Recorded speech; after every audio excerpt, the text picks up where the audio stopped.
Di sebuah tempat yang jauh sekali, ada sosok monster yang hidup di padang pasir. Apalagi, dia hanya diberi makan dari tanaman dan biji yang baru tumbuh. Tidak jauh dari sana, ada sebuah kerajaan. Dia belum menemukannya dan belum pergi dan memakan tanahnya. Raja dan ratu di kerajaan ini belum memiliki seorang anak dan mereka sangat sedih dengan keadaan tersebut. Suatu malam, sang ratu tak dapat tidur. Dia menyelinap keluar dari kerajaan. Dia berjalan mengelilingi padang pasir walaupun sosok monster tahu keberadaannya. Dia tidak coba mendekatinya dan menyakitinya. Karena monster itu hanya memakan semua tanaman dan tanah segar. Tepat pada saat itu, terlihat bintang jatuh di angkasa dan meninggalkan tanda hijau di jalurnya. Melihat bintang yang jatuh, sang ratu segera membuat permohonan. Oh, seandainya aku punya anak agar aku bisa memeluk dan membesarkannya dengan cinta. Tiba-tiba, sesosok peri bintang muncul di hadapannya. Ah, kau adalah seorang peri. Apakah ini benar-benar nyata apa yang aku lihat? Ya ratuku, aku telah mendengar doa dan akan mengabulkannya. Jika kau ingin memiliki anak, kelilingilah padang pasir ini selama 7 hari, siang dan malam. Maka akan terkabullah segala permohonanmu. Sang ratu lalu berputar mengelilingi padang rumput selama 7 hari pada siang dan malam, mengikuti perintah dari peri bintang. Sementara itu, sang raja yang mengetahui bahwa sang ratu yang seharian belum kembali ke kerajaan telah hilang. Dan dia merasa sedih. Dan tepat di hari ke-7 di padang pasir, tempat ratu terakhir terlihat, sang ratu mendengar suara tangisan. Sang ratu menghampiri asal suara tersebut. Dia melihat sosok bayi mungil menangis di atas pasir. Seraya meraih dan membawanya dan kembali ke kerajaan. Sang raja sangat bahagia sekali ketika dia melihat ratu sehat setelah beberapa hari dan bayi yang lucu. Dia menggendong bayi tersebut menambah semakin lebih kebahagiaannya. Mereka menamai bayi mungil itu Putri Bumi. Tahun-tahun berlalu, Putri Bumi tumbuh dewasa dan menjadi seorang gadis yang sangat cantik. Hal yang digemarinya sejak dia kecil adalah bermain dengan pasir. Jika dia menggambar kupu-kupu di dalam pasir, kupu-kupu tersebut berubah menjadi nyata dan terbang mengelilinginya.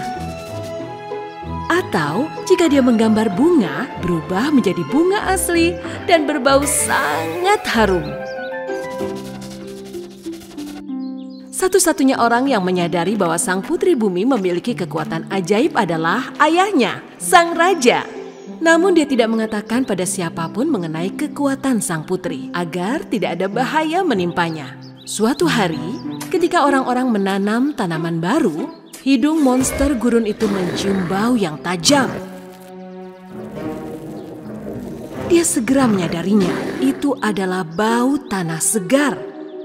Saat dia memikirkan pohon muda yang lezat dan biji-bijian yang akan ia makan, dia tidak bisa menahan dan dengan cepat mulai bergerak ke arah bau itu. Sementara orang-orang di kerajaan memperhatikan bahwa tanah mulai bergetar. Ada apa ini? Apa ini gempa bumi? Ini sesuatu yang lain. Menyadari tanah yang bergetar, sang raja dan ratu juga bergegas keluar dari balkon istana dan melihat monster gurun di kejauhan. Di bawah tanah bergerak menuju kerajaan. Oh tidak, aku pikir dia hanyalah mitos. Sesuatu yang buruk telah terjadi, mitos menjadi kenyataan. Raja segera memerintahkan para prajurit untuk menghentikan monster gurun tersebut. Para prajurit berlindung di gerbang kerajaan. Namun monster gurun itu lebih besar dan menyeramkan. Banyak tentara mengira mereka tidak akan bisa mengalahkannya. Saat monster gurun mendekati kerajaan, dia menangkap para prajurit satu persatu dan melempar mereka ke gurun. Tidak! Tolong! Tolong! Tidak! Tentaraku! Tanah kita! Melihat kejadian ini, orang-orang berhenti mengolah tanah dan mulai berlari untuk menyelamatkan diri.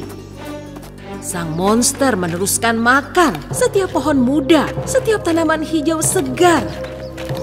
Saat orang-orang tidak tahu harus berbuat apa dari kesedihan dan ketakutan, raja keluar dari istananya. Dengan sekuat tenaga, Putri Bumi mengikutinya. Putriku, putriku yang cantik, tetaplah di istana bersama ibumu. Aku tidak ingin dia menyakitimu. Tidak, Ayah. Kau tahu aku bisa mengalahkannya. Aku bisa menyelamatkan kerajaan dan tanah kita, Ayah. Sang raja tidak menginginkan anak perempuan semata wayangnya, sang Putri Bumi, untuk bertatap muka dengan monster gurun. Raja meninggalkannya, mengambil pedangnya, dan bergegas menuju monster yang sedang menyantap tanah yang subur. Raja mencoba menghentikannya, namun gagal. Sama seperti gurun, monster yang hendak menangkap raja dan melemparnya ke padang gurun. Putri Bumi tidak tahan lagi dan menggambar perisai di atas pasir. Perisai tersebut secara ajaib menjadi nyata. Putri Bumi melindungi dirinya dengan perisai tersebut dan berlari ke arah monster gurun. Walau monster gurun itu melempar pasir ke arah Putri, dia tidak bisa menghentikannya. Putri Bumi segera membungkuk dan menggambar sebuah ember besar di dalam pasir. Ember itu menjadi nyata. Dengan kekuatan ajaibnya, sang putri mengangkat ember itu dan melemparkannya ke arah monster gurun. Ember itu mengenai kepala sang monster gurun dan tersangkut di sana. Dengan begitu, monster itu tidak bisa melihat kepalanya dan dia tidak bisa lagi memakan tanah yang subur. Pada saat itu, Putri Bumi mengumpulkan seluruh perhatiannya dan menciptakan tornado gurun untuk mengusir monster itu dari kerajaan. Tornado itu sangat besar dan kuat yang menelan monster itu dalam sekejap dan membawanya jauh dari kerajaan. Orang-orang yang sedang menyaksikan keduanya merasa keheranan dan merasa bahagia yang luar biasa. Putri Bumi kelelahan karena sihir yang dia gunakan. Ayahnya sang raja segera berlari ke arah Putri Bumi dan memeluknya. Kau telah menyelamatkan hidup kita, tanah kita, kerajaan kita. Panjang umur Putri Bumi. Sejak hari itu, Putri Bumi melindungi semua tanah kerajaan dengan keberaniannya selamanya. Karena tanpa tanah, tidak akan ada kehidupan. Tidak akan ada kehidupan. Dan Putri Bumi tahu yang terbaik.